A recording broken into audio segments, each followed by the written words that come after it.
ये दिमागी नक्सल होने पर हमें गर्व है बोलकर क्या बस्तर को फिर 40 साल उसी नर्क की आग में झोंकेंगे? कई लोग होंगे अभी भी जो इस प्रकार के बयान को सुनने के बाद उनको बल मिलता हो। इस चीज को अगर इतने बड़े बड़े लोग अगर सपोर्ट करेंगे तो ये बड़ा ही अपमानजनक होगा। मेरे पति फोर्स में थे, स्टेप के जवान थे।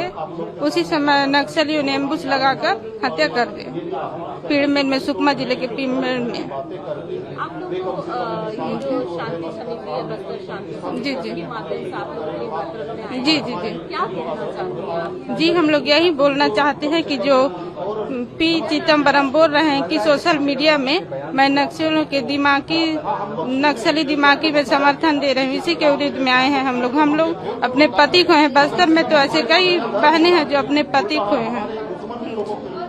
अगर आज की बात करें, आज बस्तर की क्या स्थिति है, कैसे है बस्तर? अभी तो बस्तर में नक्सली मुक्त तो हो गया, लेकिन ऐसे कई मंत्री लोग हैं जो यहाँ दिल्ली में बैठ के बोल रहे हैं कि हम नक्सली समर्थन में अपना वो कर रहे हैं, इसलिए आए हैं। आप लोग को एक बार डर है जो जी पहले जो हुआ है वो अब मत हो, यही चाहते हैं। 40 साल से बस्तर जो नक्सल हिंसा में जल रहा था, हजारों लोगों ने बस्तर में शांति स्थापित करने के लिए अपनी जानें कुर्बान कर दी, शहीद हो गए।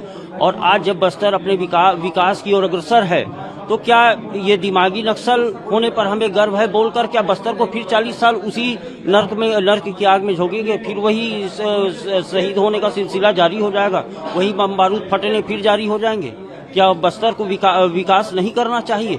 मैडम, बस्तर को विकास करना चाहिए। ये मानसिकता वापस हमको 40 साल पीछे वापस ढकेल देगी, उसी मानसिकता में जहां फिर ब्लास्ट होंगी, फिर गोलियां चलेगी, फिर जवान शहीद होंगे, कई के घर उजड़ेंगे, कई बहनों के भाई जो है शहीद हो जाएंगे। मैडम, तो ये ऐसा नहीं होना चाहिए। नक्सली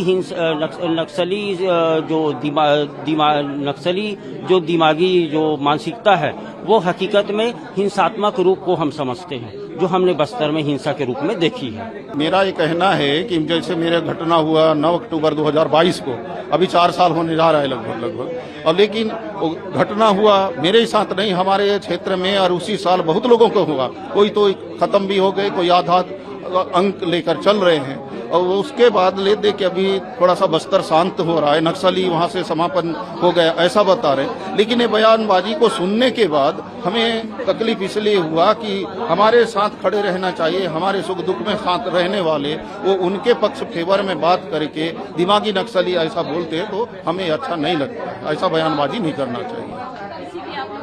हाँ, इसीलिए आए हैं, सब राय पास करके आए कि हम जाके एक स्वर में बोलेंगे कि ऐसा बयानबाजी ना। ऐसे बयानबाजी से फर्क पड़ता है। कई लोग होंगे अभी भी जो इस प्रकार के बयान को सुनने के बाद उनको बल मिलता हो। हम तो यही सोचते हैं कि उनको बाकी लोगों को बल मिलता है ऐसे बयान सुनने के बाद। मैं सीआरपीएफ को यहाँ पे रिप्रेजेंट कर रहा हूँ। उन्होंने, सीआरपीएफ ने और जितने भी सिविल पुलिस ने जितनी भी जानें गंवाई हैं, कई लोगों के अंग चले गए, कई लोगों ने जान गंवा दी, बिल्कुल कई लोगों की डेड बॉडी भी नहीं मिली, लोगों है ना, उनके पार्ट्स मिले। तो मैं इन सब जो अभी फिर से एक साइकोलॉजिकल और एक आइडियोलॉजिकल जो ये ट्रेंड चल रहा है दिमागी नक्सल होने का, इसको मैं बस ये कहना चाहूँगा कि इन नक्सल मुक्त करने में बहुत खून बहा है, बहुत मेहनत लगी है, बहुत सारे ऑपरेशनल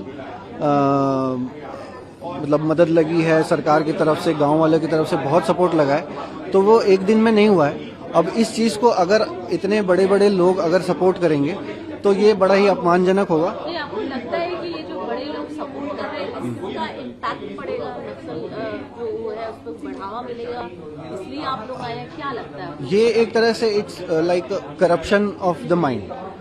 और बात सिर्फ बंदूकों की नहीं है, बात इस चीज़ की है कि उनको जो हाथ है वो बंदूक कौन दे रहा है, बंदूक पहुंच कहाँ से रहा है वहाँ तक। तो वो कहीं ना कहीं उस चीज़ की है कि कैसे यूथ करप्ट होगा और कैसे फिर से एक जो नक्सल एक विचारधारा है उसको आगे बढ़ाने की कोशिश की जा रही है। तो it's like a corruption of the mind.